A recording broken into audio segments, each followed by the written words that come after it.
Good evening friends, আমি গোপাল আপনাদের সবাইকে হার্দিক অভিনন্দন জানাচ্ছি MK trading and academy for the stock মার্কেটের official YouTube channel MK trading বেলদাতে।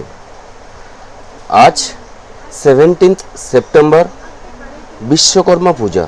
তো প্রত্যেককেই আবার একবার অভিনন্দন জানাবো বিশ্বকর্মা পুজোর। আজকে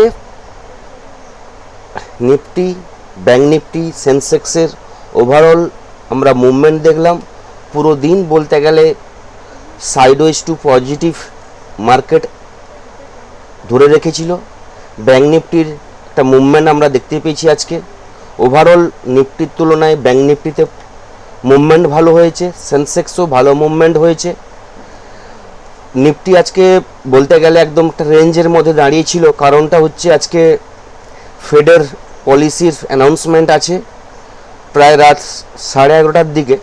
তো প্রত্যেকের এক্সপেকটেশন আছে রেট কাট 25 বেসিস পয়েন্ট রেট কাট হওয়ার সম্ভাবনা আছে। তো পাওয়েল স্যারের এই অ্যানাউন্সমেন্টের দিকে প্রত্যেকেরই নজর। তো রাত 11:30টার দিকে এই নিউজ আসবে, এই কমেন্টারি আসবে পাওয়েল স্যারের। তো যদি রেট কাট জেনুইন হয় 25 বেসিস পয়েন্ট, তো কালকে মার্কেটে আমরা কিন্তু একটা বড় গ্যাপ আপ দেখতে পাবো এবং মার্কেটের পক্ষে এটা একটা পজিটিভ নিউজ। এর পজিটিভ রিয়াকশান আমরা লাইভ মার্কেটে কালকে এবং পরশু অবশ্যই দেখতে পাবো। কালকে সেন্সেক্সের এক্সপায়ারি আছে, পরশু উইকলি ক্লোজিং আছে এবং Nifty, bank Nifty, Sensex overall ভালো জায়গায় স্টে করে আছে, ভালো জায়গায় ক্লোজিং দিয়েছে। তো এখান থেকে বড় মুভমেন্ট আমরা এক্সপেক্ট করতে পারি যদি পজিটিভ নিউজ আসে। প্রতিটা জিনিস নিয়ে ডিপলি অ্যানালাইসিস করব। ডিপলি অ্যানালাইসিস করার আগে ফার্স্ট আপনাদের দেখিয়ে রাখবো এটা এমকে ট্রেডিংয়ের ডিসক্লেমার অবশ্যই ভালো করে পড়ে নিন। ডিসক্লেমার না পড়ে কেউ ট্রেড নেবেন না। কারণ হচ্ছে এমকে ট্রেডিং অথবা আমি কোনোভাবেই আপনাদেরকে বাই বা সেলের রেকমেন্ডেশন দেই না। এখানে ভিডিওতে যা কিছু ইনফরমেশান দেওয়া হচ্ছে টোটালটাই কিন্তু এডুকেশন এবং লার্নিং পারপাসের জন্য। এবং যারা এমকে ট্রেডিং বেলদার ইউটিউব চ্যানেল এখনও সাবস্ক্রাইব করেননি, প্রত্যেকেই বলবো সাবস্ক্রাইব করে নিন। বেল আইকনে গিয়ে অলে ক্লিক করুন, যাতে এমকে ট্রেডিংয়ের পক্ষ থেকে যা কিছু ইনফরমেশান, যা কিছু ভিডিও এখানে আপলোড হবে আপনার নোটিফিকেশানে কিন্তু প্রথম আসবে। তো কোনো কিছু ইনফরমেশান আপনার মিস হবে না। এবং যারা এমকে ট্রেডিং বেলদার ফেসবুক পেজটা এখনও ফলো করেননি, প্রত্যেকেই বলবো ফলো করুন। এমকে ট্রেডিং বেলদার কাছে পাশে থাকুন এবং সাপোর্ট করুন। এবার যদি নিফটির অ্যানালাইসিসে আমরা আসি, যদি আমরা একদিনের টাইম ফ্রেমে আমরা দেখি, কয়েকদিন ধরে আমরা দেখছি নিফটি 30শে জুনের যে হাই, সেই জায়গা থেকে যদি আমরা দেখি এখানে একটা ডাব্লিউ প্যাটার্ন কিন্তু ওয়ার্ক করছে। যদি এই জায়গা থেকে আমরা একটা ডাব্লিউর লেভেল ধরি তাহলে এটাকে ডাব্লিউ প্যাটার্ন বলা যেতে পারে এবং তার কমপ্লিট হবে 25,700-এর কাছাকাছি ডাব্লিউটা কমপ্লিট হবে। এবং যদি ছোট টাইম ফ্রেমে দেখি তাহলে এই জায়গা থেকে একটা ডাব্লিউ কিন্তু তৈরি হয়েছে অলরেডি, এটা একটা ডাব্লিউ হয়েছে এবং এর ব্রেকআউটও কিন্তু আমরা দেখতে পেয়েছি, এর ব্রেকআউটও কিন্তু হয়েছে। তো ওভারঅল যদি লং টাইম ফ্রেমে যে আমি বললাম জুন মাসের যে ডেটটা বললাম, সেই ডেট থেকে জুনের যে 30 তারিখ, সেই জায়গা থেকে যদি ডাব্লিউ একটা বড় টাইম ফ্রেমে একদিনের টাইম ডেইলি চার্টে যদি আমরা দেখি তাহলে কিন্তু 25,700-এর কাছাকাছি ডাব্লিউ ফর্মটা কিন্তু কমপ্লিট হবে। আর যদি এটা সত্যিকারে ডাব্লিউ ফর্ম হয় তাহলে এখান থেকে বড় মুভমেন্ট কিন্তু আমরা দেখতে পাবো, যেখানে বলতে পারি নিফটির যে অল টাইম হাই আছে সেই হাইকে কিন্তু আমরা ক্রস করতে পারি যদি এই লেভেলটা ব্রেক করে যায়। ওভারঅল ছোট টাইম ফ্রেমে যেটা বললাম যে জুলাইয়ের 25 তারিখ থেকে যে ডিপটা নিয়েছে বা 25 জুলাই যে হাই তৈরি করেছিল সেখান থেকে যে ডিপ নিয়েছে, ডিপ নেওয়ার পর যে ডাব্লিউ ফর্মটা তৈরি হয়েছে এবং যেটা কালকের ডেটে তার ব্রেকআউট হয়েছে এবং তার আজকে কনফার্মেশন ক্যান্ডেল আমরা পেলাম। ওই ব্রেকআউটের উপরে আজকে একটা গ্রিন পজিটিভ ক্যান্ডেল ক্লোজিং এবং আজকে যে লেভেলটা আমরা বলেছিলাম 25,330-এর উপরে নিফটিকে ক্লোজিং দিতে হবে। তো নিফটি কিন্তু আজকে 25,330-এ ক্লোজিং দিয়েছে। তো ওভারঅল একটা পজিটিভ ক্যান্ডেল এবং ব্রেকআউট ক্যান্ডেল। তো এবং নিফটি বলুন মার্কেট বলুন প্রতিটা মার্কেট কিন্তু মুখিয়ে আছে বা নিউজের দিকে তাকিয়ে আছে পাওয়াল স্যারের কমেন্টারির উপর। যদি পজিটিভ নিউজ আসে তাহলে বলবো নিফটি 2-1 দিনের ভিতরে আমরা কিন্তু 25,500 25,700 লেভেল কিন্তু আমরা অনায়াসে দেখতে পারি। ওভারঅল যদি খারাপ নিউজ আসে তো আমার যেটা মনে হয় মার্কেট যদি বাউন্স নেয় ডিপ নেয় তাহলে কিন্তু বাউন্স নিলেও কিন্তু একটা বড় ডিপ নেবে না। কারেকশান যদি হয় মার্কেট কিন্তু একবার যেটা আমার মনে হয় 25,500-এর কাছাকাছি আসবে। কারণটা হচ্ছে যদি একটু আপনাদের বিশ্লেষণ করে দেখিয়ে দিই তাহলে অল টাইম হাই হচ্ছে এই জায়গাটা এবং অল টাইম হাই তৈরি হয়েছিল সেপ্টেম্বরে 27 সেপ্টেম্বর 2024। তো প্রায় 1 বছর আগে এইখানে অল টাইম হাই হয়েছিল। সেই জায়গা থেকে যদি আমরা একটা ট্রেন্ড লাইন ড্র করি, যে ট্রেন্ড লাইনটা আমি ড্র করেছি এবং তার যে সাপোর্ট লেভেলটা আসছে বা রেজিস্ট্যান্স লেভেলটা আসছে দেখুন 25,500-এর কাছাকাছি। তো এই জায়গা পর্যন্ত নিফটির একবার মিনিমাম কিন্তু মুভমেন্ট আসতে পারে। যদি বড় কোনো কারেকশান না হয় মার্কেটে এই জায়গা পর্যন্ত আসতে পারে। এখান থেকে যদি কারেকশান নেয় তাহলে কিন্তু কারেকশান ছোটোমাটো আমরা দেখতে পাবো এবং এই জায়গাটা যদি ব্রেক করে যায় এবং 25,673 লেভেলটা যদি ব্রেক করে যায় তাহলে কিন্তু বড় মুভমেন্ট কিন্তু আমরা দেখতে পাবো। মোটামুটিভাবে লং টার্ম যারা পজিশনাল কল নিয়েছেন বা পজিশনাল ট্রেড করেন তাদেরকে মোটামুটি বলে রাখলাম ডাব্লিউ প্যাটার্ন এবং যে অল টাইম হাই থেকে যে আমাদের রেজিস্ট্যান্স জোনটা কাজ করছে নিফটি কিন্তু এই জায়গা পর্যন্ত কিন্তু একবার আসা উচিত। যদি কারেকশান নেয় এখান থেকে একটা ছোটোখাটো কারেকশান হয়ে আবার কিন্তু যদি মার্কেট পজিটিভ থাকে এখান থেকে কিন্তু মার্কেট আবার নতুন করে পজিটিভ ট্রেন্ডে কিন্তু যাবে। এবার কালকে নিউজ আছে, মার্কেটে বড় গ্যাপ আপ গ্যাপ ডাউনের সম্ভাবনা আছে নিউজ বেসের কারণে। তো আমরা ট্রেডিং কিভাবে তৈরি করব বা ট্রেডিং সেটআপ কিভাবে হবে, ট্রেডিং স্ট্র্যাটেজি কী হবে। ওভারঅল নিফটি যেখানে দাঁড়িয়ে আছে সেই জায়গায় যদি মার্কেট ওপেন হয়, ধরুন ফ্ল্যাট ওপেন হলো কি নেগেটিভ ওপেন হয় এবং নেগেটিভ ওপেনিংয়ের পর যদি নিফটি 25,330 লেভেলটাকে হোল্ড করতে পারে লাইভ মার্কেটে, এখান থেকে কিন্তু পজিটিভের জন্য আমরা ট্রেড নিতে পারবো। যেখানে নিফটির কিন্তু ফার্স্ট রেজিস্ট্যান্স থাকবে 25,430, মানে নিফটির 25,350-র পর নিফটির যে নেক্সট টার্গেট থাকছে 25,430। এটা হচ্ছে নিফটির নেক্সট বড় রেজিস্ট্যান্স এবং এই লেভেলটা যদি ব্রেক করে যায় এবং এর উপরে মিনিমাম 10 থেকে 15 মিনিট নিফটি ট্রেড করতে পারে তাহলে নিফটির নেক্সট যে রেজিস্ট্যান্স আসবে 25,550, এই জোন কিন্তু আমাদের কাছে চলে আসবে এবং এই 25,550 লেভেলটা ব্রেক করে গেলে 25,673 যে লেভেল আপনাদের বললাম এই লেভেল কিন্তু আমরা কিন্তু অনায়াসে দেখতে পাবো। Overall dip on by last কয়েকদিন ধরে বলে আসছি, মার্কেটে ছোটোখাটো ডিপ আসবে, সেই ডিপে আপনাকে কিন্তু বাই করতে হবে। ধরুন কালকে 150 থেকে 200 পয়েন্ট যদি কারেকশান হয়ে যায়, মার্কেট ধরুন 25,200 কি 25,150-র কাছাকাছি যদি ওপেন হয়, খারাপ নিউজের কারণে যদি মার্কেট গ্যাপ ডাউন ওপেন হয় তাহলে বলবো নিফটির যে যতক্ষণ না 25,150 লেভেল ব্রেক করে নিফটি ক্লোজিং দিচ্ছে নিফটিতে ডিপ অন বাইয়ের ভিউ থাকবে। ওভারঅল গ্যাপ ডাউন হতে পারে, গ্যাপ ডাউনের পর আপনাকে দেখতে হবে কত পয়েন্ট গ্যাপ ডাউন হচ্ছে, সেখান থেকে মার্কেটের মুভমেন্ট, মার্কেটের স্ট্র্যাটেজি, মার্কেটের আপনাকে মর্নিংয়ে দেখতে হবে 5-10 মিনিট 15 মিনিট আপনাকে টাইম দিয়ে দেখতে হবে মার্কেট কীভাবে মুভমেন্ট করছে। যদি মার্কেট 25,150 লেভেল ব্রেক করে যায় ডাউনের দিকে, সেখান থেকে ছোটোখাটো আরও একটা আমরা ডিপ দেখতে পারি যেখানে 25,100 25,050 লেভেল পর্যন্ত আসতে পারে। ওভারঅল আমার যেটা মনে হয় মার্কেটে পজিটিভ নিউজ আসবে, তো মার্কেটে পজিটিভ মুভমেন্ট কিন্তু আমরা পাবো।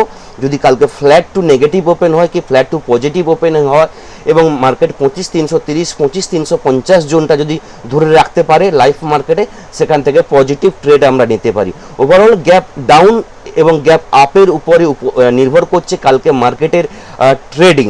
কেননা যদি 100 থেকে 150 পয়েন্ট পজিটিভ ওপেনিং হয় তাহলে মার্কেট 25,430-এর উপরে ওপেন হয়ে যাবে। তো 430-এর উপরে যদি ওপেন হয়ে যায় এবং সেখানে স্টে করতে পারে তাহলে কিন্তু কালকের ডেটে আমরা 25,550 লেভেল কিন্তু দেখতে পাবো। ওভারঅল ডিপেন্ড করছে কালকে ওপেনিংয়ের উপর।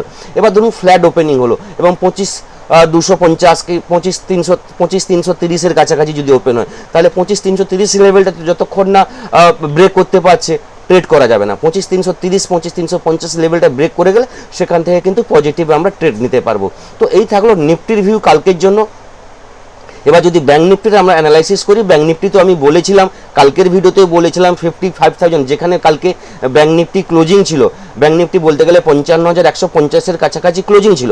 আমি বলেছিলাম ব্যাঙ্ক নিফটি যদি ফ্ল্যাট ওপেনিং হয়, নেগেটিভ ওপেনিং হয়, ওপেনিংয়ের উপর 55,150 লেভেলটা যদি ধরে রাখতে পারে, সেখান থেকে কিন্তু পজিটিভ আমরা মোমেন্টাম পাবো, পজিটিভ কিন্তু ট্রেড পাবো। এবং লেভেলগুলো বলেছিলাম 55,300 বলেছিলাম, 55,500 বলেছিলাম, আজকে 55,500-র কাছাকাছি ব্যাঙ্ক নিফটি ক্লোজিং দিয়েছে। তো ওভারঅল যে টার্গেট আমি কালকের ডেটে বলেছিলাম ব্যাঙ্ক নিফটিতে, সেই টার্গেটে কিন্তু আমরা আজকে ক্লোজিং দিতে সক্ষম হয়েছি। তো ওভারঅল ব্যাঙ্ক নিফটিতে একটা পজিটিভ ট্রেন্ড আমরা দেখতে পেয়েছি। এবং ব্যাঙ্ক নিফটির যে ক্যান্ডেল, একটা বড় গ্রিন ক্যান্ডেলে, যেখানে 345 পয়েন্ট পজিটিভে ক্লোজিং দিয়েছে। এবং যদি কালকে ব্যাঙ্ক নিফটিতে আমরা ট্রেডিংয়ের জন্য এগিয়ে যাই, এবং ব্যাঙ্ক নিফটিতে বলবো যদি কালকে পজিটিভ ওপেনিং হয় বা মার্কেট ফ্ল্যাট ওপেনিংয়ের পর, এবং 55,500 লেভেলটা যেটা আজকে ক্লোজিং দিয়েছে, এবং 55,500 লেভেলটার উপরে যদি ব্যাঙ্ক নিফটি কালকে ট্রেড করতে পারে, সেখানে কিন্তু পজিটিভ কিন্তু ট্রেড নেওয়া যায়। যেখানে ব্যাঙ্ক নিফটির ফার্স্ট টার্গেট থাকবে, ছোট টার্গেট 55,590-এর কাছাকাছি, এবং 55,590 লেভেলটা যদি ব্রেক করে যায়, তাহলে সেখান থেকে ব্যাঙ্ক নিফটির নেক্সট টার্গেট থাকবে 55,750, সেকেন্ড টার্গেট থাকবে 55,875, এবং থার্ড টার্গেট থাকবে 56,160। ওভারঅল 56,000-এর উপরে ব্যাঙ্ক নিফটি আলাদা সেন্টিমেন্ট, আলাদা মুভমেন্টে চলে আসবে। 56,000-এর একটা সেন্টিমেন্ট জোন বা একটা বড় ফিগার, যে এই লেভেলের উপরে ব্যাঙ্ক নিফটি স্টে করতে পারলে ব্যাঙ্ক নিফটির কিন্তু বুল রানস আরও কিন্তু কুইকলি কিন্তু আমরা দেখতে পাবো। ওভারঅল ব্যাঙ্ক নিফটি কয়েকদিন ধরে স্লো মুভমেন্ট দিচ্ছিল, কিন্তু লাস্ট 3-4 দিন ধরে ব্যাঙ্ক নিফটিতে একটা পজিটিভ মুভমেন্ট আমরা দেখতে পাচ্ছি। ওভারঅল 55,500-এর উপরে কালকে ব্যাঙ্ক নিফটিতে আরও কিন্তু বড় র্যালি আমরা দেখতে পাবো। এবং ব্যাঙ্ক নিফটি যদি ডাউনের জন্য ট্রেড নেই, তাহলে বলবো ডাউনের জন্য বেশি কোনো ট্রেড বা বড় কোনো ট্রেড নেওয়া যাবে না। যদি আমরা নেই, স্ক্যাল্পিংয়ের জন্য ছোটোখাটো ট্রেড নিতে পারি। কারণ হচ্ছে মার্কেট যে ভিউ চলছে ডিপ অন বাই, তো ডিপ অন বাইতে যদি আপনি তার উল্টো দিকে ট্রেড নেন, তাহলে কিন্তু আপনাকে স্ক্যাল্পিং করতে হবে। তো স্ক্যাল্পিং যে জোন আসবে 55,300 লেভেলটা যদি ব্রেক করে যায় ডাউনের দিকে, এবং সেখানে ডাউনের জন্য আমরা ট্রেড নিতে পারি, যেখানে ব্যাঙ্ক নিফটির টার্গেট থাকবে 55,150 এবং 55,000 লেভেল। এই লেভেল পর্যন্ত ম্যাক্সিমাম ব্যাঙ্ক নিফটির একটা লেভেল থাকতে পারে ডাউনের জন্য। হ্যাঁ, যদি মার্কেটে খারাপ নিউজ আসে এবং 55,000 লেভেলটা যদি ব্রেক করে যায়, তাহলে বলবো ব্যাঙ্ক নিফটিতে ওভারঅল ভিউ আবার চেঞ্জ হয়ে যাবে। 55,000-এর নিচে কিন্তু ব্যাঙ্ক নিফটিতে আবার কিন্তু সেল ভিউ চলে আসবে, এবং 55,000-এর নিচে যদি ব্যাঙ্ক নিফটি ট্রেড করে, সেখান থেকে কিন্তু আমরা 54,750, 54,500 এই লেভেলগুলো কিন্তু দেখতে পাবো। যতক্ষণ ব্যাঙ্ক নিফটির 55,000 লেভেলটাকে ইনট্যাক্ট রাখছে, ধরে রাখছে, ততক্ষণ পর্যন্ত ব্যাঙ্ক নিফটিতে ডিপ অন বাই ভিউ থাকবে। ওভারঅল নিউজটা বললাম, নিউজের দিকে খেয়াল রাখবেন। আজকে 11:30টার পর নিউজ আশা করি আমাদের সামনে চলে আসবে। তো চলে এলে আমরা কিন্তু কালকে গ্যাপ ডাউনের সম্ভাবনা যা কিছু মার্কেটে কিন্তু প্রি ওপেনিংয়ের আমরা আগে কিন্তু বুঝতে পারবো, সেভাবে কিন্তু আমরা ট্রেডিং স্ট্র্যাটেজি তৈরি করতে পারবো। কালকে সেন্সেক্সের এক্সপিরি আছে, যদি পজিটিভ নিউজ আছে সেন্সেক্সেও ভালো কিন্তু মুভমেন্ট কিন্তু আমরা দেখতে পাবো। সেন্সেক্সও হায়ার লেভেলে ভালো জায়গায়, মানে বড় রেজিস্ট্যান্সের কাছাকাছি সেন্সেক্স ক্লোজিং দিয়েছে। তো সেন্সেক্সে যে জায়গায় ক্লোজিং দিয়েছে 82,700-এর কাছাকাছি, তো যে জায়গাটায় ক্লোজিং দিয়েছে এখান থেকে কিন্তু বাইংয়ের আবার কিন্তু চান্স পাওয়া যাবে। মানে ওভারঅল বলতে গেলে সেন্সেক্সের যে লেভেল আছে, যদি সেন্সেক্স 82,800 লেভেলটা ব্রেক করে যায়, এখান থেকে সেন্সেক্সের ফার্স্ট টার্গেট থাকবে 83,000 লেভেল যদি ব্রেক করে যায়, সেখান থেকে 83,400, 83,800, 84,000 এই লেভেলগুলো কিন্তু পরপর কিন্তু সেন্সেক্সেও চলে আসবে। সেন্সেক্সও যদি আমরা দেখি সেই 30 জুনের কাছ থেকে সেন্সেক্সও কিন্তু একটা যে ফর্ম নিফটিতে যেভাবে তৈরি হয়েছে, সেন্সেক্সেও কিন্তু ডাব্লিউ ফর্ম কিন্তু আমরা দেখতে পাচ্ছি। ওভারঅল যেটা নিফটিতে ক্রস করে গেছে ফার্স্ট ডাব্লিউ ফর্মটা, সেন্সেক্সে কিন্তু সেই জায়গায় কিন্তু ক্লোজিং দিয়েছে। ওভারঅল এই লেভেলটা কিন্তু সেন্সেক্স এখনও কিন্তু ক্রস করতে পারেনি। যেরকম নিফটিতে আমরা দেখলাম এর উপরে আমরা একটা পজিটিভ কিন্তু ক্যান্ডেল ক্লোজিং দেখেছি, ব্রেকআউট ক্যান্ডেল দেখেছি, সেন্সেক্সে সেটা কিন্তু এখনো দেখতে পারিনি। তো সেন্সেক্সে বড় র্যালি হয়, নিফটির তুলনায় নিফটি যদি 50 পয়েন্টের গ্যাপ আপ হয়, সেন্সেক্সে কিন্তু সেখানে আমরা 150 থেকে 200 পয়েন্টের একটা গ্যাপ আপের সম্ভাবনা দেখতে পাই। তো সেন্সেক্সের কাছে এই র্যালিটা তেমন কোনো ম্যাটার নয়। তো এবং যদি ব্যাঙ্ক নিফটি আমাদের 25,500-এ যায়, 26,000 দেয়, তাহলে কিন্তু সেন্সেক্সে 84,000 কিন্তু আমরা অনায়াসে দেখতে পাবো। এবং সেন্সেক্স যদি 84,000 লেভেলটা ব্রেক করে যায়, সেখান থেকে কিন্তু বড় র্যালি কিন্তু মার্কেটে কিন্তু আমরা কিন্তু আশা করতে পারি। এবং সেন্সেক্সের ডাউনের জন্য যদি ট্রেড নেই, তাহলে বলবো সেন্সেক্স যতক্ষণ না 82,200 লেভেল ব্রেক করছে সেন্সেক্সের, ডাউনের জন্য কোনো ট্রেড নেওয়া যাবে না। 82,200 এই লেভেলটা ব্রেক করে গেলে আমরা কিন্তু 82,000 এবং 81,700 এই লেভেল পর্যন্ত আমরা দেখতে পারি।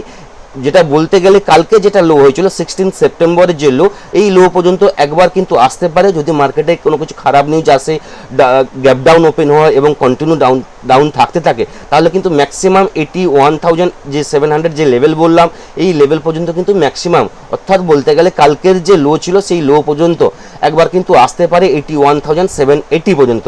তো এই জায়গায় এলে কিন্তু আবার কিন্তু মার্কেট কিন্তু ট্রাই করবে এখান থেকে পজিটিভ বা স্ক্যাল্পিংয়ের জন্য ট্রেড নেওয়া যাবে। ওভারঅল কালকে গ্যাপ আপ গ্যাপ ডাউনের উপরে কিন্তু মার্কেটের একটা র্যালি কিন্তু আমরা স্ট্র্যাটেজি তৈরি করতে পারি বা আমরা প্রেডিকশন করতে পারি। তো এটা কিন্তু মাথায় রেখে ট্রেড করবেন। সেন্সেক্সের এক্সপায়ারেছি মোমেন্টাম হিউজ পরিমাণে আসতে পারে, স্পাইক আসতে পারে, নিউজ বেস মার্কেট থাকবে, তো খুব সাবধানে ট্রেড করবেন।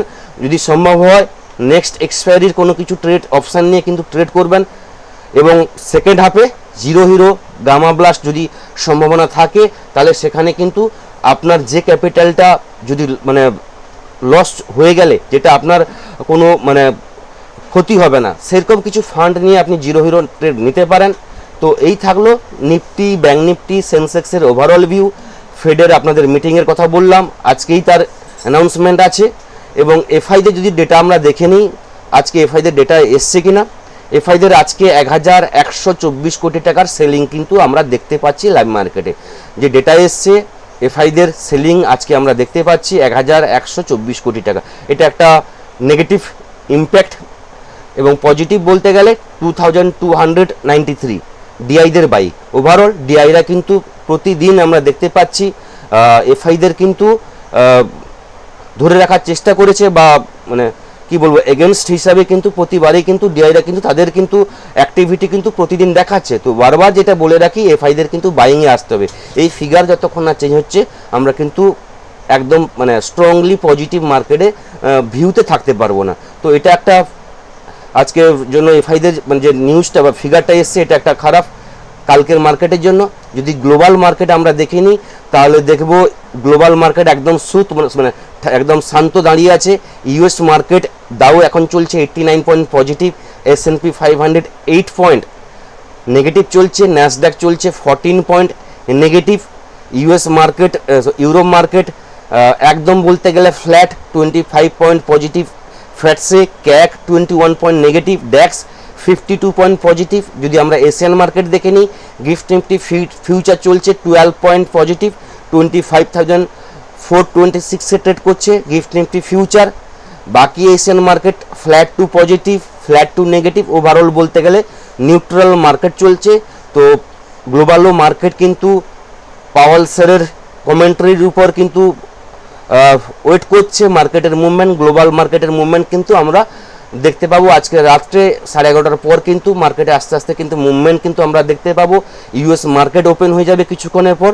তো ওভারঅল মার্কেট কিন্তু আজকে মার্কেট আমরা দেখতে পাবো, কালকে একটা ভালো মুভমেন্ট কিন্তু আমরা এক্সপেক্ট করতে পারি।